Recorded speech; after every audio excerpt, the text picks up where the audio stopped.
Have you enjoyed watching the recent Netflix blockbuster Dahmer?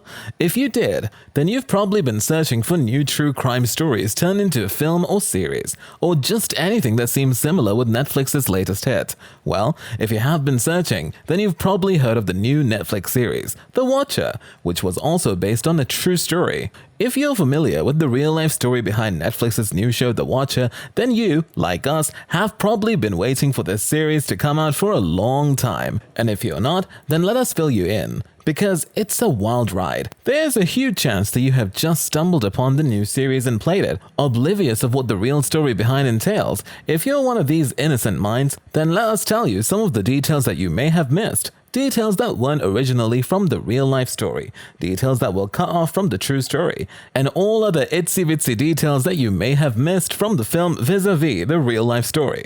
But of course, before anything else, make sure that you subscribe to our channel and you smash that notification bell for more updates on this. Now, let's dive in. The new Netflix series came out on October 13th, and the timing couldn't be more perfect because this story is packed with all the creepy twists and turns you want for a spooky season. The Watcher makes the horror experience a little more chilling because the story is true. For a little context, the series was inspired by a 2018 article that documented a truly unnerving series of events that unfolded several years ago. The story is about a couple, Dean and Nora Brannock, who come to live in their new home and find the neighborhood a little creepy. The story goes on to show that the family finally ends up selling the house within 2 years of occupying it, due to being flooded by letters from the Watcher. The story is about a real house in Chicago that Derek and Maria Broaddus bought in 2014. Derek had worked at the house before moving in with his family and found a letter for the new owner. The person who wrote the letter informed him that he was responsible for watching over the house at 657 Boulevard. Here are some details about the strange true story of 657 Boulevard, the house in The Watcher. The plot. The story of The Watcher revolves around a house called 657 Boulevard, but before jumping to conclusions, let it be clear that there is nothing supernatural about it. There are no ghosts or apparitions haunting families in beautiful manors or expansive farmhouses. The Watcher is also not about grisly crimes of serial killers or psychopaths like Dahmer. The plot revolves around the Brannock family, who bought a house at Westfield, a posh American suburb in New Jersey, only to find themselves receiving sinister threats by an anonymous person, sending letters signed as The Watcher. Neighbors are not of much help, and the family suspects that any one of them could be The Watcher. A real-life couple who could not live in $1 million house. The Brannocks in the Watcher series are based on the real-life couple Derek and Maria Broaddus. Their harrowing tale was first reported by the New York Magazine in 2018, which also covered an update to it in 2022. According to the real-life story, the Broadduses bought the beautiful house 657 Boulevard in Westfield, New Jersey, in June 2014 for $1.4 million. They planned to move into the 6-bedroom, 3.5-bathroom estate with their children, but 3 days after buying the property, they received a letter that seemingly warned them of being watched. The writer of the letter hinted that there could be something hidden behind the walls of the house, which was built in 1905. The writer claimed to be the son of someone who watched the house in the 1960s, and the grandson of another who did the same in the 1920s. As it approaches its 110th birthday, I have been put in charge of watching and waiting for its second coming, the letter read. Following the letter, police searched the house but found nothing odd in the walls. The Broadduses discovered that a similar letter was sent to the previous owners of the property, John and Andrea Woods, who concealed the fact from the Broadduses. The Woods had been living on the property for 23 years before selling it off. The Watcher sent 3 more letters over the next 5 years. Each was more threatening and more personal than the previous. The Watcher apparently was watching the family and the children closely whenever they arrived at the house. Is the Watcher someone from the neighborhood?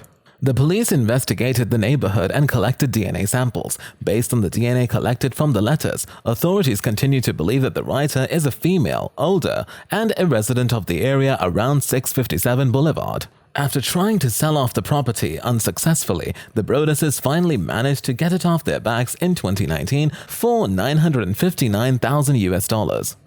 a loss of close to $400,000. The loss would be more because the Broadduses also had the property renovated in the hopes of living in it one day, when they never could. Yet, the family informed the new owners of the letters they had received. The new owners have not received any such letter.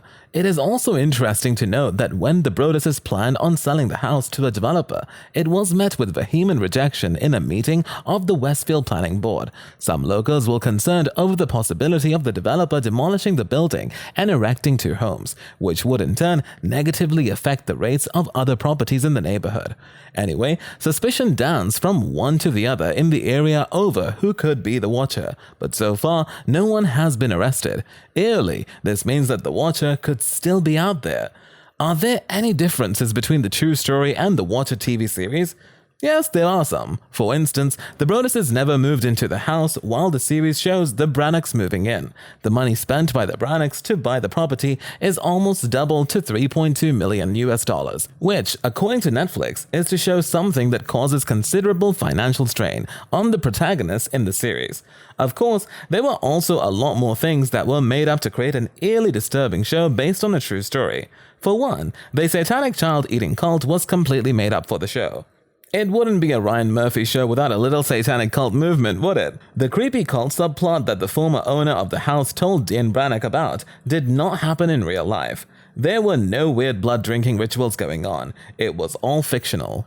The Broaddus family in real life had 3 kids who knew nothing about the Watcher. In the show, the Brannock family had 2 children who learn about the letters from the Watcher fairly quickly. In real life, the Broaddus family had 3 children, all under the age of 10 at the time, who had no idea about the letters from the Watcher until it became a national talking point. This change likely stems from a request that the Broadduses asked Netflix to factor into the show. While their family had no serious or creative input into the series, they asked for the show not to use their real names and to make the fictional Brannock family look nothing like theirs. By extension, the subplot where 16-year-old Ellie dates 19-year-old security camera installer Dakota did not happen in real life either. The Broadduses never officially moved into the house in real life either. In the show, viewers see the Brannock family move in and settle into the house in the early episodes. They're living there when they start renovations. However, after the first letters arrive, Nora and the kids began sleeping at a motel, while Dean stays at the house hoping to catch whoever is sending the letters. In real life, the Broaddus family never officially moved into the house. They began renovating it from afar after the first letter made them too uneasy to actually spend any time there, let alone sleep there. The tunnels under the house were completely made up for the series.